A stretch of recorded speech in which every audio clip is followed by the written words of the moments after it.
ഏകദേശം പേര് നിങ്ങൾക്ക് കാണിച്ചു തരണമെന്ന് വെച്ചാൽ നമ്മുടെ ഒരു വണ്ടിയുടെ ലൈസൻസ് നമ്പർ അഥവാ രജിസ്ട്രേഷൻ്റെ ആ ഒരു നമ്പർ പ്ലേറ്റിൻ്റെ നമ്പർ കിട്ടിക്കഴിഞ്ഞ് കഴിഞ്ഞാൽ നമുക്ക് അത് വെച്ചാൽ ഓണറിൻ്റെ പേര്, ഓണർ ഡീറ്റെയിൽസ്, ഓണറിൻ്റെ അഡ്രസ്സ് അങ്ങനെയുള്ള ഐറ്റംസ് ഒക്കെ എടുക്കണം എങ്ങനെയെന്നാണ് ഞാൻ ഇന്ന് വീഡിയോയിൽ കാണിച്ചു തരാൻ പോകുന്നത്. അപ്പോൾ അതിന് വേണ്ടിയിട്ട് നമുക്ക് ഒരു ചെറിയൊരു ആപ്ലിക്കേഷൻ ഡൗൺലോഡ് ചെയ്യേണ്ടതായിട്ടുണ്ട്. പരിവാഹൻ അങ്ങനെ എന്തോ ഒരു പേരാണ്. ഓക്കെ, അപ്പോൾ അതിൻ്റെ ലിങ്ക് ഞാൻ ഡിസ്ക്രിപ്ഷനിൽ ഇട്ടിട്ടുണ്ട്. ആ ലിങ്ക് കയറി നിങ്ങൾക്ക് ഡൗൺലോഡ് ചെയ്യാവുന്നതാണ്. അപ്പോൾ നമ്മുടെ ഗവൺമെൻറ്റിൻ്റെ തന്നെ സൈറ്റാണത്. ഓക്കെ, തേർഡ് പാർട്ടി ആപ്ലിക്കേഷൻ ഒന്നുമല്ല, ഗവൺമെൻറ്റിൻ്റെ തന്നെ ആപ്ലിക്കേഷനാണ്. അപ്പോൾ നോട്ടിഫിക്കേഷനൊക്കെ വരുന്നുണ്ട് ഓപ്പൺ ആക്കുമ്പോൾ. അപ്പോൾ അതിനകത്ത് നമ്മുടെ ഒരു വണ്ടിയുടെ ഒരു നമ്പർ, ഏതെങ്കിലും ഒരു നമ്പർ അടിച്ചു കൊടുക്കാം. നമുക്ക് കണ്ടുപിടിക്കാനുള്ള ഒരു നമ്പറിൻ്റെ വണ്ടിയുടെ നമ്പർ പ്ലേറ്റ് നമുക്ക് അടിച്ചു കൊടുക്കാം.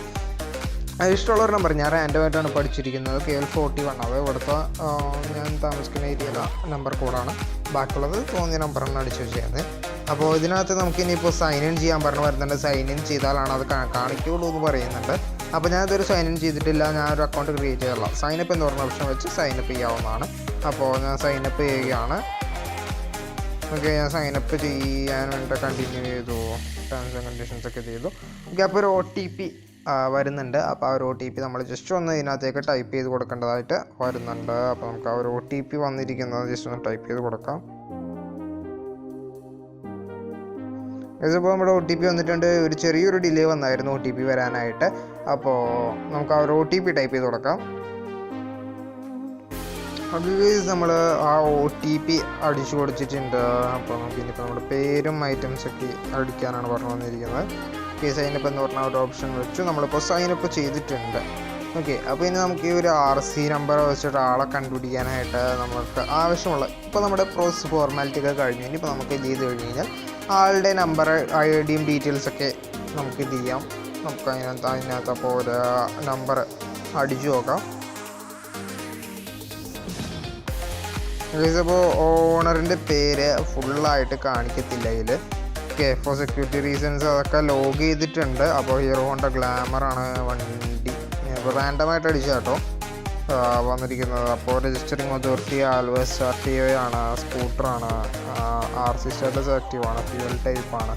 അപ്പോൾ വെഹിക്കിളുടെ പ്രായം എന്തോരം വരുന്നുണ്ട്, വെഹിക്കിൾ എത്ര കൊല്ലം പഴക്കമുള്ളതാണെന്നുള്ളത് കാണിക്കുന്നുണ്ട്, രജിസ്ട്രേഷൻ ഡേറ്റ് കാണിക്കുന്നുണ്ട്, ഫിറ്റ്നസ്, അങ്ങനെയുള്ള ഐറ്റംസ് ഒക്കെ. ഓക്കെ, അങ്ങനെയുള്ള ഐറ്റംസ് ഒക്കെ നമ്മൾ കിട്ടുന്നുണ്ട്. ഇനി നമുക്ക് വേറൊരു നമ്പർ ഇത് ചെയ്ത് നോക്കാം.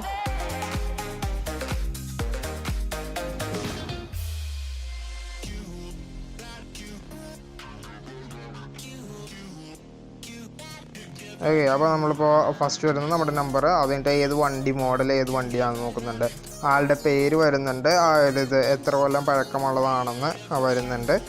അപ്പോൾ പെട്രോളാണോ LPG ആണോ അങ്ങനെയുള്ള ഐറ്റംസ് വരുന്നുണ്ട്. കാറിൻ്റെ ഇത് വരുന്നുണ്ട്, ടാക്സിൻ്റെ ഐറ്റംസ് വരുന്നുണ്ട്. ഓക്കെ, അപ്പോൾ അങ്ങനെയുള്ള ഡീറ്റെയിൽസും ഒക്കെ വരുന്നുണ്ട്. അപ്പോൾ ഇതിന് മുമ്പ് ഉണ്ടായിരുന്നു നമ്മുടെ ഇതിപ്പോൾ നമ്മുടെ ഗവൺമെൻറ്റിൻ്റെ, അതായത് സെൻട്രൽ ഗവൺമെൻറ്റിൻ്റെ ആപ്പാണ്. നമ്മുടെ കുറച്ച് നാൾ മുമ്പ് വരെ നമ്മുടെ കേരള ഗവൺമെൻറ്റിൻ്റെ ഒരു ഇതുണ്ടായിരുന്നു, MVDയുടെ സൈറ്റ്. ആ ഒരു MVDയുടെ സൈറ്റിൽ കൂടെ നമുക്ക് കയറി കഴിഞ്ഞ് കഴിഞ്ഞാൽ ആളുടെ അഡ്രസ് ഡീറ്റെയിൽസും ആളുടെ ഫോൺ നമ്പർ കൊടുത്തിട്ടുണ്ടെങ്കിൽ ആ ഫോൺ നമ്പർ വരെ നമുക്ക് കിട്ടുന്ന ആ ഒരു സെറ്റിങ്ങിലായിരുന്നു കിടന്നു വെച്ചത്. അതിപ്പോൾ അവർ മാറ്റി സൈറ്റ് അപ്ഡേറ്റ് ചെയ്ത് പിന്നെ ഇപ്പോൾ അങ്ങനെ നമുക്ക് എടുക്കാൻ കഴിയുന്നില്ല. അങ്ങനെ ഞാൻ 2-3 പ്രാവശ്യം ട്രൈ ചെയ്ത് നോക്കിയാൽ നമുക്കിപ്പോൾ അങ്ങനെ എടുക്കാൻ കഴിയുന്നില്ല. ഇപ്പോൾ ഇങ്ങനെയുള്ള ഡീറ്റെയിൽസ്, ആളുടെ പേരും രജിസ്റ്ററിങ് അതോറിറ്റിയും ഐറ്റംസും ഒക്കെയാണ് നമുക്ക് കിട്ടുന്നുള്ളൂ. ആളുടെ പേരിൻ്റെ ഓരോ അക്ഷരങ്ങൾ ബ്ലർ ചെയ്താണ് കാണിക്കുന്നതും. അതുകൊണ്ട് തന്നെ അപ്പോൾ നമുക്ക് മര്യാദക്ക് ഉള്ള ഡീറ്റെയിൽസ് ഒന്നും കിട്ടാൻ ചാൻസ് ഇല്ല. ഇങ്ങനെയാണ് നമ്മുടെ ഡീറ്റെയിൽസ് എടുക്കാൻ കഴിയുകയുള്ളൂ. അപ്പോൾ വേറെ എന്തെങ്കിലും മോഡൽ നമുക്ക് എടുക്കാൻ കഴിയുന്നുണ്ടെങ്കിൽ ഞാൻ അടുത്തൊരു വേറൊരു വീഡിയോയിലൂടെ കാണിച്ചു തരാം. ഇങ്ങനെയാണ് ഇപ്പോൾ കറൻ്റ്ലി നമുക്ക് ഇങ്ങനെയൊക്കെയാണ് എടുക്കാൻ കഴിയുന്നുള്ളൂ. ഒഫീഷ്യലായിട്ടുള്ള മോഡൽ നമ്മുടെ പഴയ ആ ഒരു സൈറ്റിലേക്ക് നമുക്ക് എങ്ങനെയൊക്കെ കയറാൻ പറ്റുമോ എന്ന് ജസ്റ്റ് ഒന്ന് നമുക്ക് നോക്കാം. ഞാൻ ജസ്റ്റ് ഒന്ന് ട്രൈ ചെയ്ത് നോക്കട്ടെ. അപ്പോൾ ഈ ഒരു വീഡിയോ ഇത്രയുള്ള വീഡിയോ എല്ലാവർക്കും ഇഷ്ടപ്പെട്ടെന്ന് വിചാരിക്കുന്നു. ചാനൽ സബ്സ്ക്രൈബ് ചെയ്യാൻ മറക്കരുത്. അപ്പോൾ മറ്റൊരു വീഡിയോയിൽ എങ്ങനെ കയറാൻ പറ്റുകയാണെന്നുണ്ടെങ്കിൽ, എങ്ങനെയാലും കയറാൻ പറ്റുകയാണെന്നുണ്ടെങ്കിൽ ഞാൻ ആ ഒരു വീഡിയോയും പോസ്റ്റ് ചെയ്യുന്നതായിരിക്കും. നമുക്ക് എങ്ങനെ ആക്സസ് ചെയ്യാമെന്നുള്ളത് എൻ്റെ ഒരു വീഡിയോയും ഞാൻ പോസ്റ്റ് ചെയ്യുന്നതായിരിക്കും. അപ്പോൾ സ്റ്റേ ട്യൂൺ ഗൈസ്.